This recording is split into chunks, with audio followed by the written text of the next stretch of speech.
Welcome back to On the Soul's Terms. I'm joined again today by astrologer and herbalist and all-round wizard Cameron Allen. In this episode, we drop down into the third house, a house typically associated with the mind, early childhood, your local neighborhood and siblings. Together, we move into some deeper layers of what this house might be intimating to us. How do we really learn in childhood? We learn through our bodies, through play, through taking risks and realizing we're okay at the edges of what we know. We explore the lunar frequencies down in this house, dancing in the night, the direct experience and actuality of reality on offer down here, and how it can often be in tension with what we're told reality is from the broadcast in the ninth.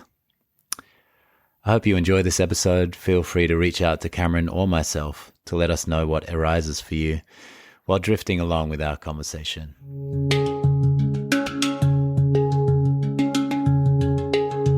I'm going through this process this year, as you know, on the podcast of walking through all the houses and wandering around. And the intention is to really enter them and inhabit them and spend time in them and be in the mystery of those houses. And what I'm excited about is it's bringing place. It's bringing place to the soul. And it's almost like I've never really contemplated the houses in this way before starting off on this journey. But I'm curious, when I first reached out to you, you got quite excited about the third. You were kind of like, yeah, I could do the third though. I was like, oh, cool. I felt like, oh, this guy has something about the third, you know? And so I'd really love to just feel from you, what excites you about this house.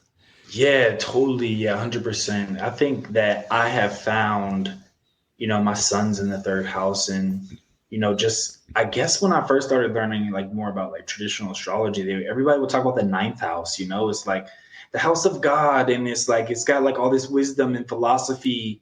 But the third house is just, it just feels like to me, like the transmission coming and turning alive in this much more, we could say feminine, lunar kind of way that the transmission just the transmission comes through and it starts to exist as the body, to me, it's like if we have philosophy on one side, we have embodiment, or maybe some people would resonate with the word tantric kind of thing. It's descending the energy down through the body and making it come alive. That's something that I really, really, really strongly felt into with the third house. And it's not just because of that idea that it's opposite of the ninth house, but it's also, when I heard Mark Jones talk about going around the wheel in a very different way than traditional astrology, we come out and we have a body and we kind of have object constancy, or we don't, and that influences our communication. But also, when we think of the third house as early childhood education, what people have completely missed out of that is the movements of the body, right? And fine motor skills functioning and just knowing that being that is your early childhood education. It's we are supposed to be out running around and playing and things like that. We learn how to communicate through competitive play with kids and playing games, and it's that all has to do with our body, Yeah.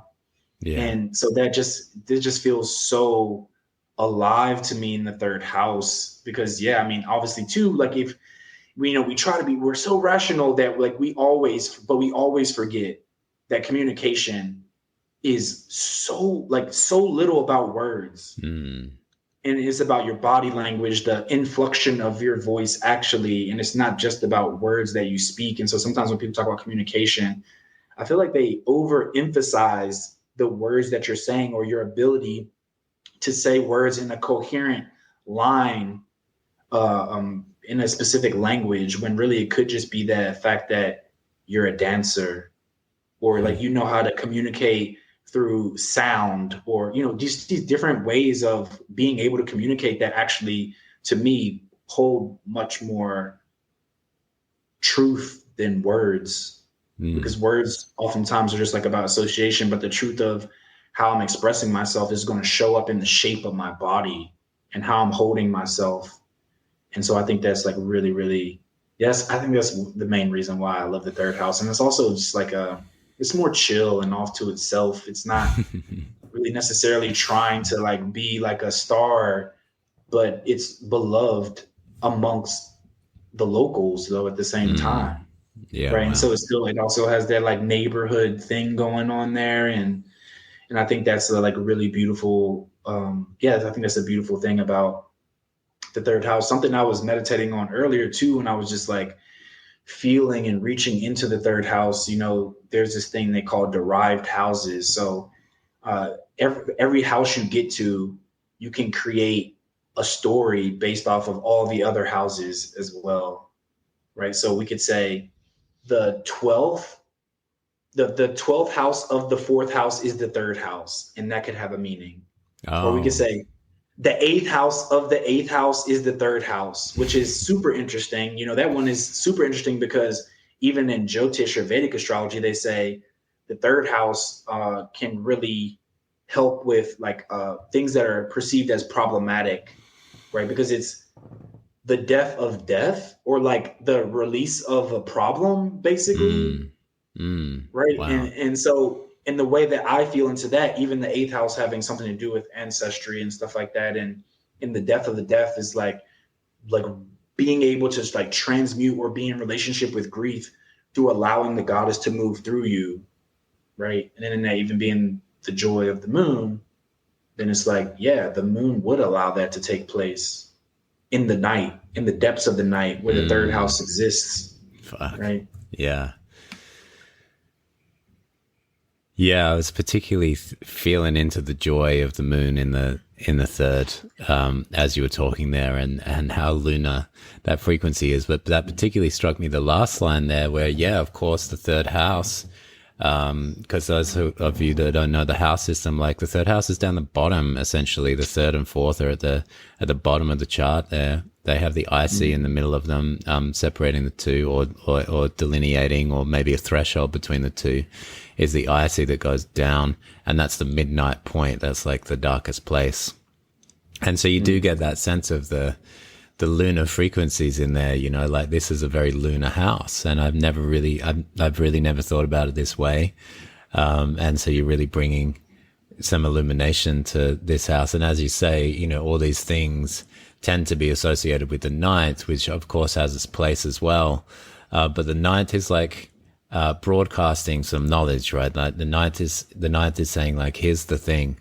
And here's what we've distilled, and this is no longer necessarily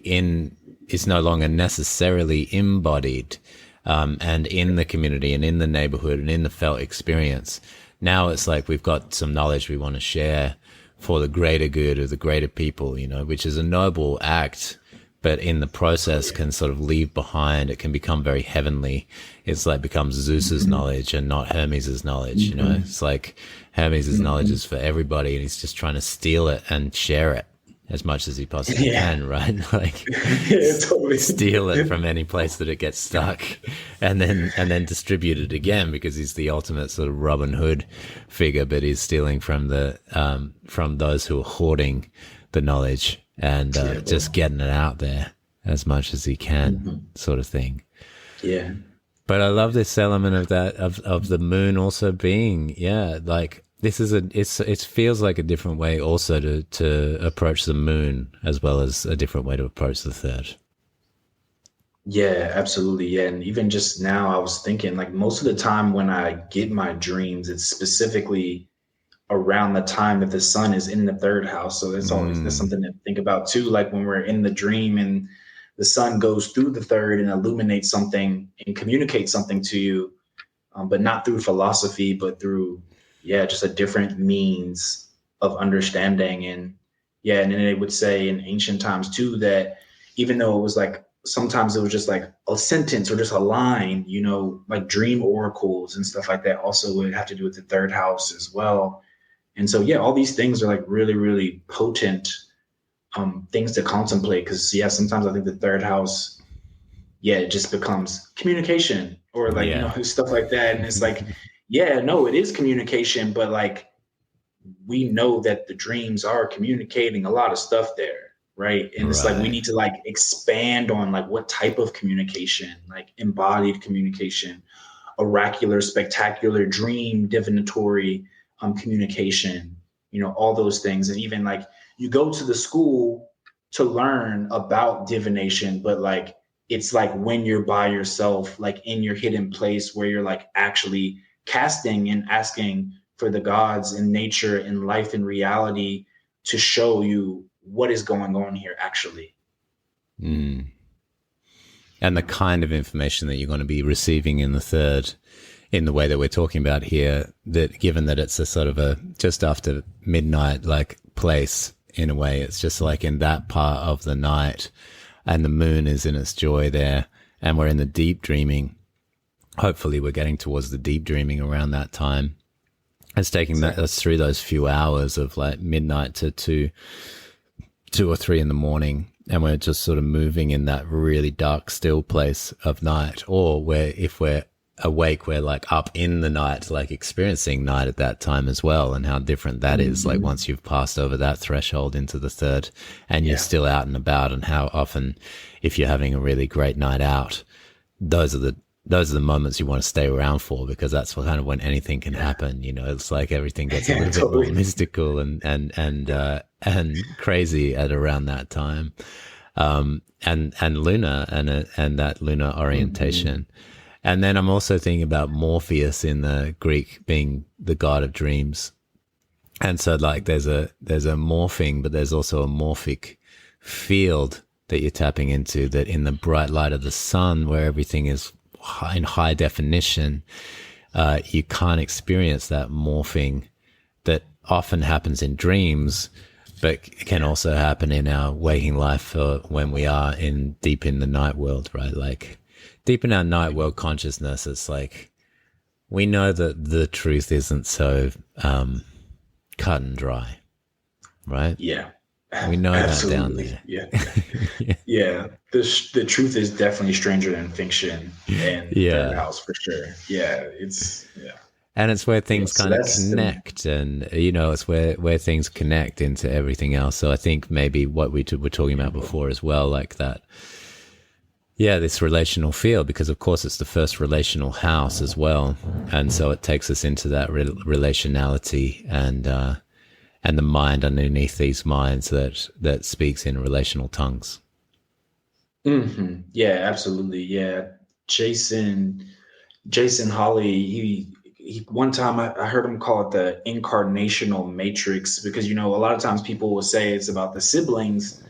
It's like I have siblings, but I also have cousins, and my cousins, the older cousins had like people they married, so they were like in-laws, and it's just like this, the incarnational matrix is all these people who aren't necessarily exactly like your parents, but also like they form and shape how you bring language to the world, and what was communicated is true, right, wrong, left, right, up, down. We have like people can go to church, and that's the 9th house, but like what does like the people around you say about like how to embody that information or knowledge and how to carry it?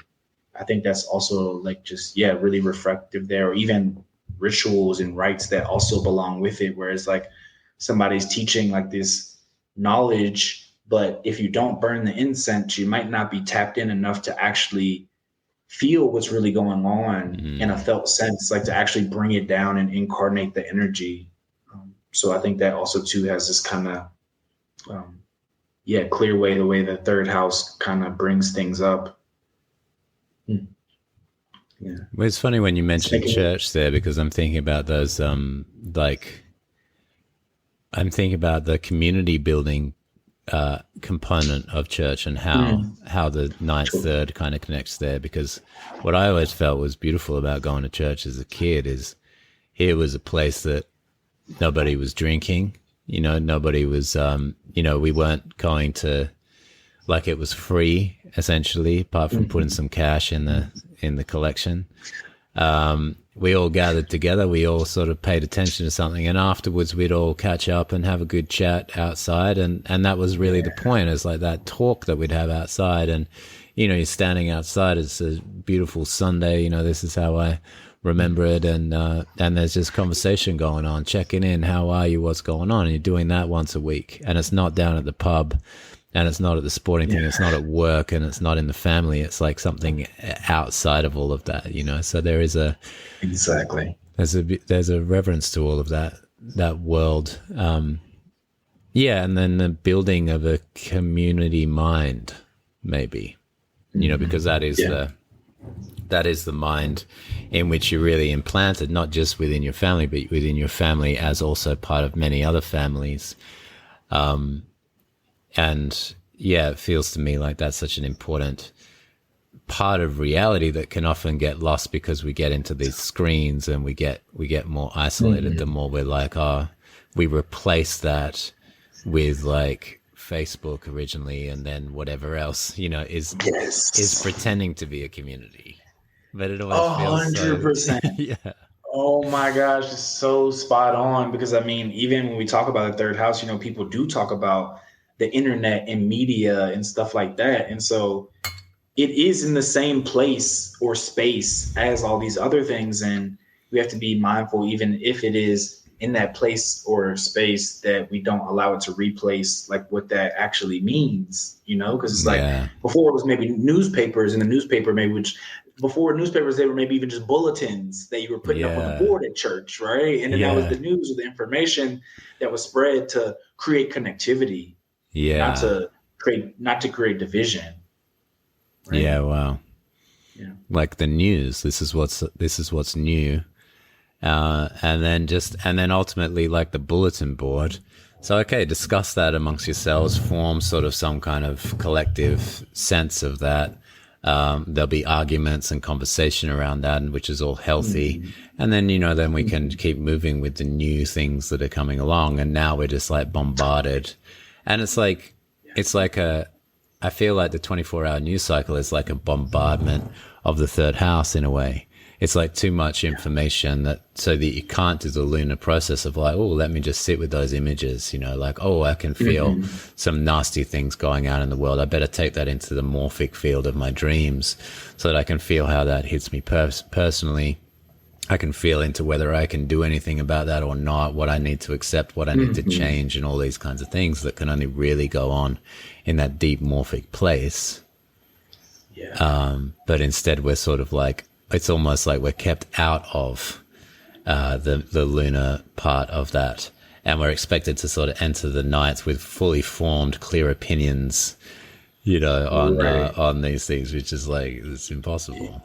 You know, it's silly. Yeah, totally. Yeah, exactly. It's bizarre to think about. Like I would say with a reasonable mind, but a reasonable mind is like rooted in nature and actuality of the reality rather than shoulds or supposed tos. So yeah. I think that's super fair. I like that, supposed to. And so you have the sun in there. Where is your Mercury also in there? No, Mercury is in, if we're using porphyry, my Mercury's in the first house, and then my sun would move to the second house. It's in whole sign houses that my sun resides in the third, and rules the ninth. And my nodes are there on that axis too. Oh, your nodes are in the third and the ninth? Yeah. Yeah, okay. Yeah, my sun and my north node are 1 degree away from each other in the third house, in whole sign houses in Aquarius. Oh, okay. Amazing. Okay, and then you got the Leo south node in the ninth in the background of that. Yeah. I love that. So tell me more, you know, like if we were to be in this house and be in this environment, and we've sort of got the sense of the lunar and the embodied and the way that information is relational and shared. You know, is there anything that while we're looking around in here that you may have missed, or that something that's flirting with you from this house that wants your attention? Yeah, dancing in the night. It's just that's what I really feel into more than anything else. The dance of the night and dancing in the night specifically, and maybe even right now, like what I really would invite people into is find out where in your local space, like when will the sun be in the third house, and just going outside and actually having a direct experience of that. and you will start to experience yourself in this like very in between state, and you will be able to experience the multiplicity that actually exists at that time of night, especially depending on how much the moon is bright or not. I think that is always the best way to go about it. Just like actually have a true, real experience of what's actually happening there. Mm. Mm-hmm. Yeah. Yeah. Because even, just thinking about like cycles and ideas, the third house also being very, the joy of the moon, but also like where they would have goddess worship and just knowing like the lunar cycle or a woman's cycle, even just like considering the fact that it's not necessarily always 20 something days exactly. And it's just like it's moving and it's shifting at all periods of time. And also, maybe sometimes I even have looked to that to give me more information or data on like how can I drop deeper into like a more third house experience of things, and just watching the waxing and waning of the actual moon, but also watching the waxing and waning and like experiencing the joy of observing the moon and like an actual incarnated woman as well. And all those things have taught me so much, because there's things you are or are not supposed to do in the ninth house because everybody can see you. Yeah. But in the third, it's a lot of bit different there. Yeah. You got the cover of night there. It reminds me of like of Hermes in a way, even though Mercury is in its joy in the first. So I was just talking about that when we were in the first house around, Hermes and the in-betweenness of the first. But then you can also get the sense of like in Hermes's myth, he steals the cattle at sunset. And then he spends the rest of his night basically, walking them backwards and with his backwards facing shoes and all that kind of craftiness. But it's in the night where he takes all of those cows, probably when the moon is like in the fourth, heading into the third, around that icy point of midnight, that he sacrifices the cows to the gods, right? That he does his deep, that he actually becomes not all that Hermes-like, and that he's not such a trickster at that moment. His energy becomes like the Virgo side, I would say, of Mercury, Hermes consciousness, and he gets very quiet and still and performs rites and rituals, and he does it exquisitely and perfectly. And it's really interesting because he's like, at the very start of the story, it states very clearly that he's very hungry, and he's very hungry specifically for meat. And then as he's cooking up the cows, he can smell the smell, and it's Apollo's cattle, right? So, I mean, you can only imagine the smell that's coming, but he doesn't eat it. So it states that he's hungry for meat, but then because he's in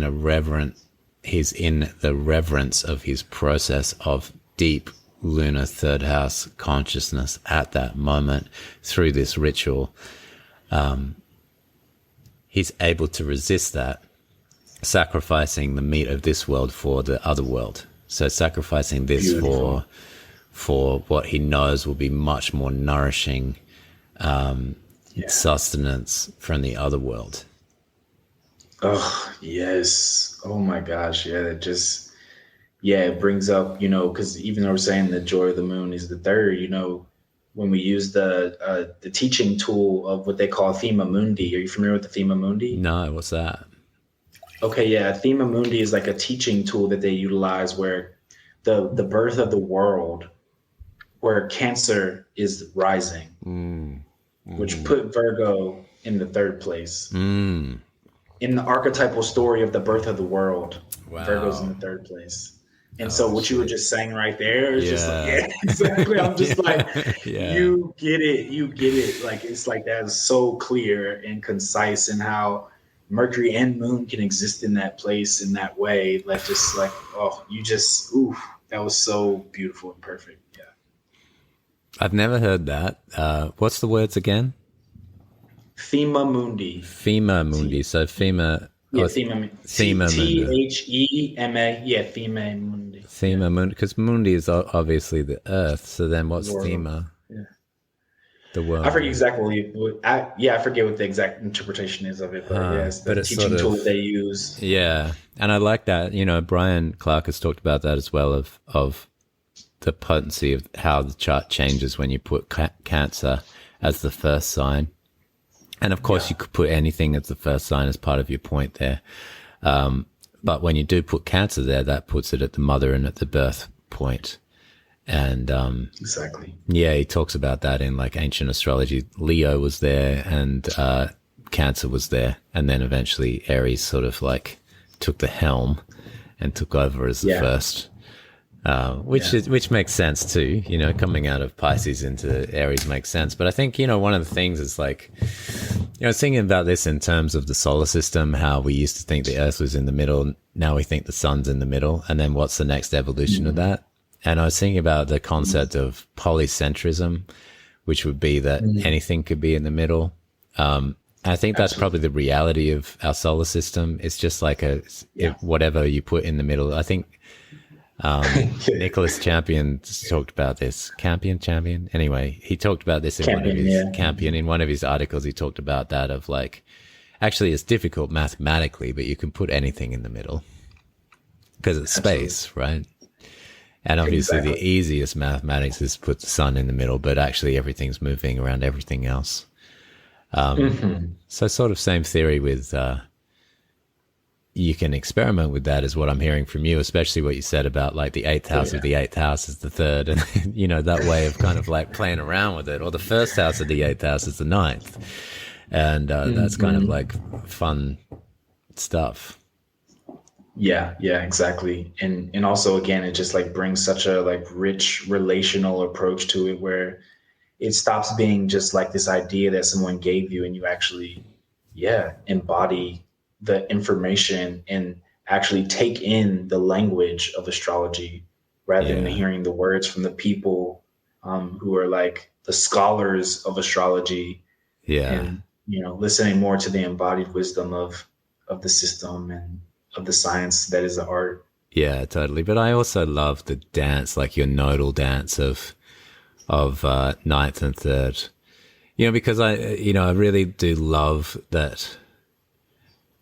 Like, for instance, thank God Jung lived, right? And did his thing. Oh my God. Because he just left behind so many doors for us all and was such a prolific writer. And his whole position was ninth house position, right? Like he had to present as that. He had the Aquarius rising and everything. And he was presenting his things to the world. And he was a scientist and a psychiatrist and the whole lot. And so I'm always so thankful for the ninth house stuff. But then, as you say, it doesn't mean much until you've brought it into the third. It can be sort of a disembodied sort of head floating around there until you've tried it on, you know. And I think that's also the beauty of third house wisdom is to, okay, we'll try it on. And that's why I love the best ninth house stuff is really like, don't take my word for it. Like what Jung said about synchronicity is like, you really don't have to believe me here about synchronicity. Go and see if it happens in the world. Yeah. Like take it out into the world and see if synchronicity is a thing. There's no point in sitting back here and theorizing about synchronicity. Yeah. Right. Yeah. You gotta be with the day to get with that. I mean, you gotta be with the night to get with that, you know, because even synchronicity, there's like a multitude of ways to interpret such a thing as well. Yeah. But this sort of dance that, as you say, the dance that goes on, the interaction between the two. Yeah. Something else about the third house too that, you know, doesn't necessarily get brought up so much, but from a medical astrology perspective, it does rule like the places where Gemini rules essentially. So like the shoulders, the arms, the forearms, the hands, the fingers, and how that goes right back into communication as well. When we're talking and we're moving our hands and we're gesturing and things like that, that can be also like a really potent way. You know, it makes me even think about mudras as communication. So for those that don't know, mudras, it's like you can use other things besides your hands, but it's different ways to position your hand to connect energy channels in the body. And then also there was like a gestural language with the divination system called geomancy as well. And so there's like always, like with geomancy, you have these like 4 lines, and based off if your fingers in or out, you can like show, you can like do a symbol of like the geomantic figure with your hands as well. And so like all these different things. It's What just does that like mean? Tell me more about that. I don't know the first thing about it. So oh yeah, what are you doing with your okay, yeah, fingers? got you. Yeah. So for within in geomancy, it's a divination system where how can I synthesize it and make it like really clear? Okay.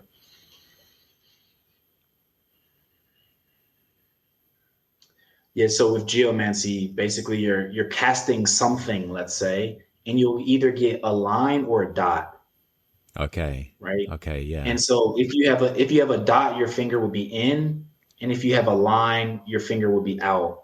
And so Okay. there's these 16 geomantic figures that you can have. Mm. And based off of how the lines and the dots are casted, you would have, so if you had four lines, you would just put all four fingers out. Mm. If you had one line missing, you would put that finger in. Instead of it was a dot, you would just put that finger in, and that energy of just putting that out, if you have like a connection or relationship with that system of divination, you could be communicating something to someone.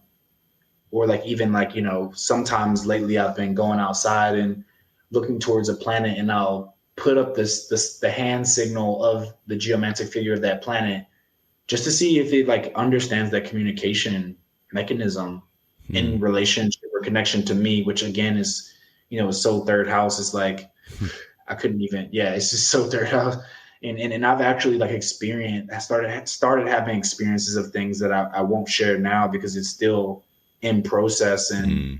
there's a multitude of ways that I think that it's still wanting to tell me things. And I'm still such a child in it, in this like system or in this process. But yeah, that's just another way of communicating. And yeah, all these things they just continuously wrap around each other over and over again. Mm. Kind of like, yeah, like I would even say like the dreamscape, Mm. and how like my dream from last night wraps around the one from 2 weeks ago, Mm. and wraps around the one in 5 months. And I don't even think about it as anything linear at all, but they just continuously wrap around one another. And you Mm. kind of just know which ones belong together, even though it seems like to the rational person that it's just a shitstorm and like there's just things thrown everywhere, seemingly.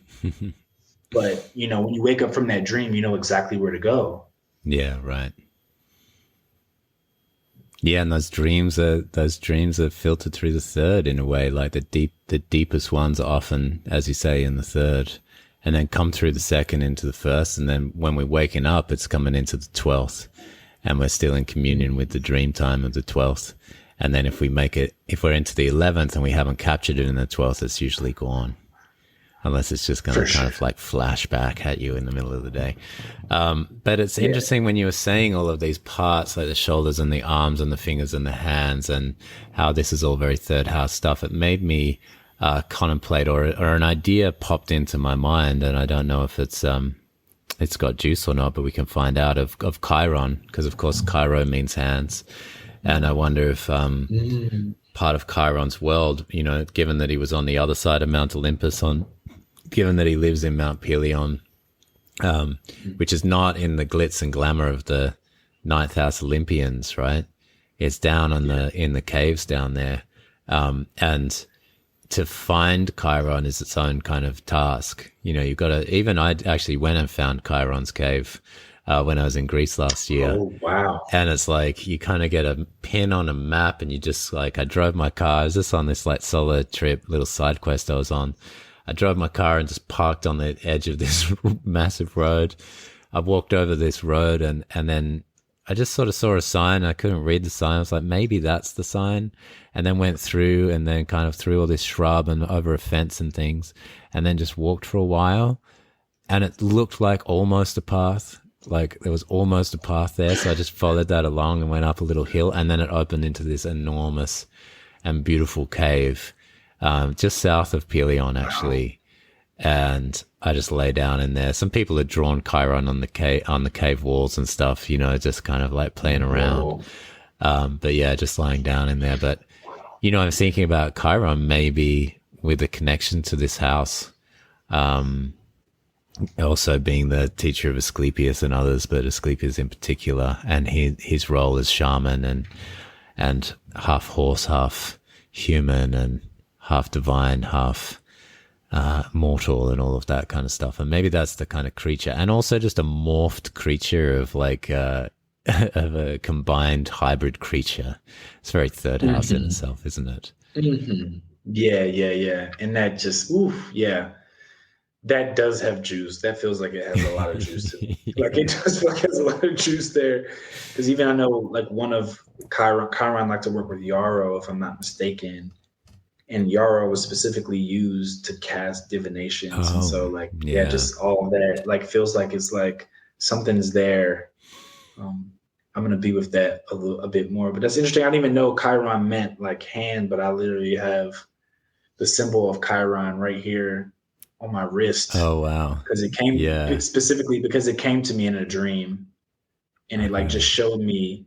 It just showed it to me, and it like stamped it on my wrist, and then it like pulled up, and then it was there. And something interesting about it too, it just was like there also was like a web inside of it, like inside of the circular part of there was a web inside of that. I don't know, something about that, but that's interesting. You put together the hand, and then it like came to me in a dream, and anyway, all the thoughts are like starting to swirl around a little bit there. So because he has a relationship to prophecy. He's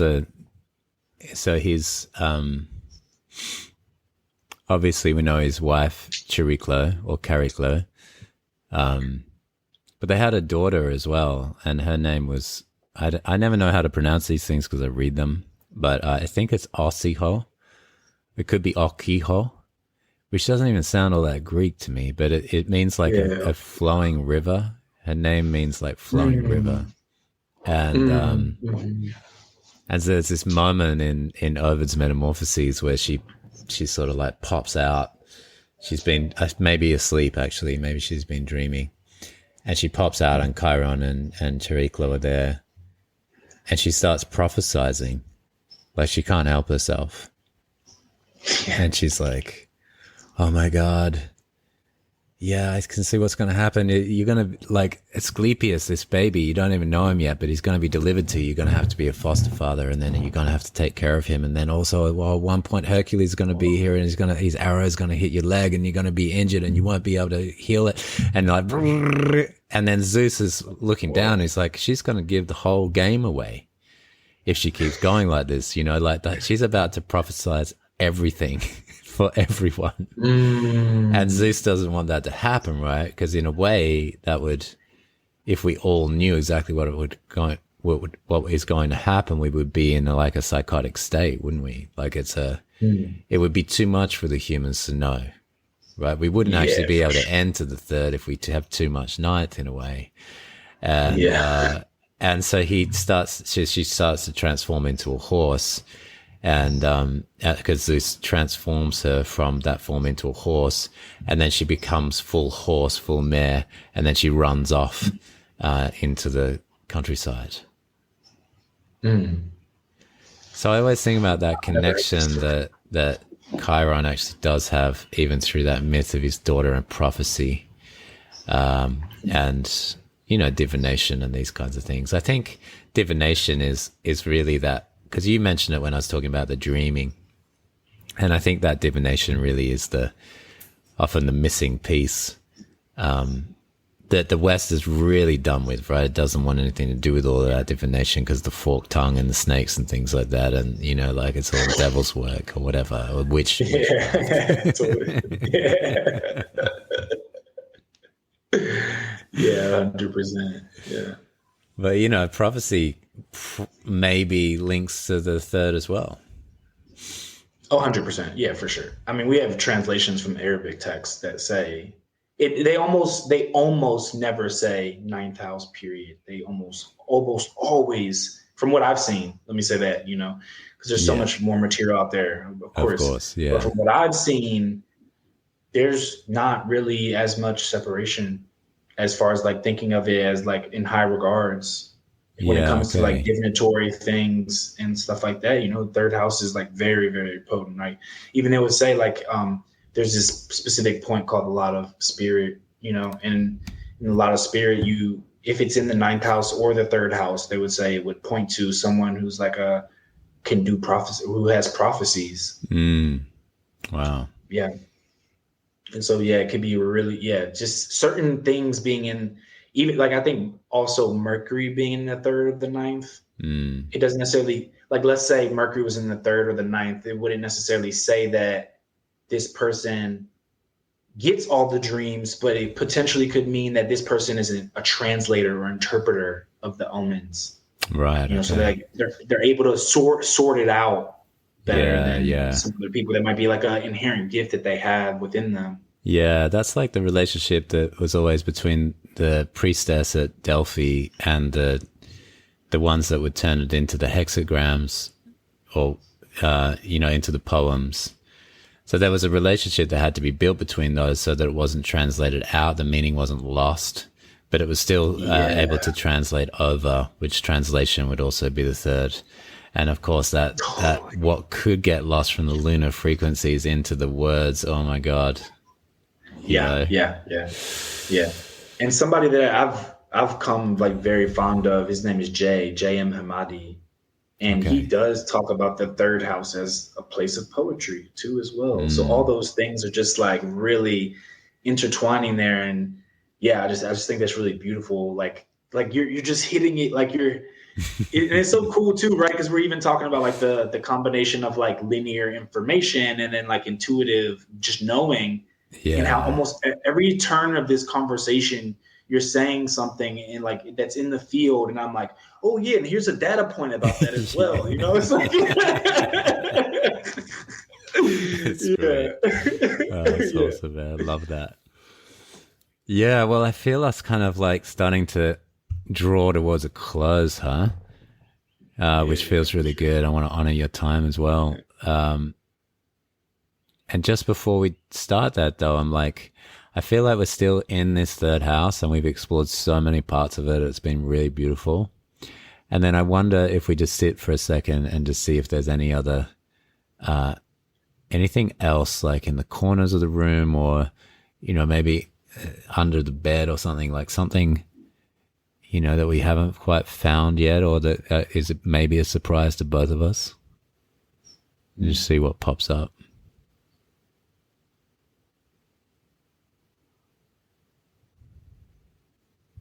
Did you find anything?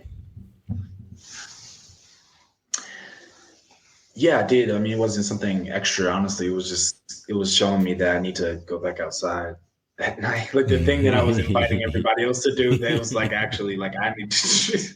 It's the only thing that came through there. Yeah. Yeah. I love that. Yeah. It's kind of like not being outside enough in the night, huh? Like not. Yeah, I have not been. Yeah. And seeing that kind of,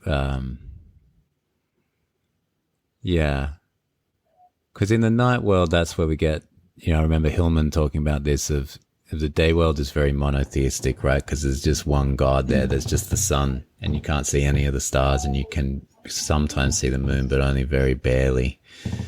But in the night world, it's very polytheistic, right? They're all there. And although the lunar frequency is ruling over it, all the others are around.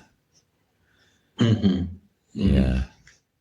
I guess something did just come up now that you're saying all this, like about the monotheistic and polytheistic. I used to actually go outside like in the like middle of the night, and it would be around the times of the stirrings of the sun coming towards the third house. And I would experience things that, oh, wow, my node is there too. Okay, interesting. Yeah, like I would actually experience like different identities within myself, right? So it would be something as simple as sometimes I'll wait, and it was specifically with my staff. Like I have a staff, and I would wake up, go get my staff, go outside, and I would start spinning it. And then like I would be like somebody else. I would be somebody else, and I would be spinning the staff. And as soon as that like daylight version of me would come in, it was just like hit myself in the head or get clumsy because like trying to do it and not just like allowing like whatever version of me thinks that I'm Cameron, like to remove itself in like another, it just made me think about the moon and evolutionary astrology and how they talk about it's like the emotional identity. It was like a new emotional identity would just like arise out of me, and just to go out there and just like in the remembrance of like spinning the staff. And that always like really blew my mind. I haven't really even talked to anybody about that much besides maybe my partner and like a few other people. But yeah, something about when you said the monotheistic and polytheistic, I was like, oh wow, yeah, because I had different identities approach me or come up or awaken around that time of night. Wow, that's what's coming through. And I love that. I love that if we're thinking about the first house or ascendant as being that mask that we wear, you know, and then if we move down underneath the horizon, we've got like a sextile to that first house. So we've got this ability to say, yeah, that's okay to have that main self, but also check these out, you know, like check these other guys out. And you know, how curious, even just on the level of, again, back to my just being out and about at night and what happens after midnight, and the freedom that those other selves, that polytheistic, that other self, those other selves, they feel free in that environment to come forward, right? Yeah, absolutely. They feel more free. Yeah. Wow. Thank you for that. Yeah. I think that like something about that, like I'm really about to carry that with me. Yeah. It feels like, yeah. I think I need that. It's beautiful because there's those voices in the background of whoever's chatting in the background is also perfectly third. Like, it's nice to have the feeling of some other voices coming in, which is unusual in this setting. We're in a podcast, but then it's nice to just have a little chatter going in the background of like, oh yeah, and there's also some, you know, those, because it's the chatter of the other frequencies that are in the background that in the day world they don't get to be there, right? But but once the guards are down, right? Once the guards of the persona or the guards of the ascendant or who I need to be in the world, those guards have come down, and there's a really beautiful authenticity to that. Yeah. Oh my gosh, yeah. It's so perfect too, because it's literally my mom, right? We were talking about the joy of the moon. Yeah. And I was talking specifically about like the beauty of like observing an incarnated being's moon cycle, and it's my partner, and that's like who gifted me that. And so it's just like, it's just synchronicity. Yeah, synchronicity. What a journey we've been on, Cameron. Thank you so much. Yeah. Thank you so much. Thank you. I appreciate you so much. Yeah, I appreciate you so much. I'm so glad that we'll be able to do this in person in Santa Fe in October. That's going to be so ready for that. Great, man. Oh my gosh. I'm so excited for that. And so for the listeners, I think there might be just like somewhere between 10 and 20 tickets left, at least at time of recording. So worth getting onto that. I'll leave a link in the show notes for the Living Astrologies in Santa Fe, hosted by Jason Holly. Cameron will be there. I'll be there. Some others that you know will be there. And it's going to be like this. It's going to be living. It's going to be breathing. It's going to be exploratory, and it's going to be very third housey. Wandering around in it and of it, and not sort of talking about it and at it. So amazing, man. Can you tell us, like, if people want to find out more about your work, or, you know, maybe have a session with you or learn with you, what can they do? Yeah, totally. So they can go to my website. It's cadreamplanet.com. And you can find me on Instagram at cadream6. And I'm also going to be starting up a YouTube page soon.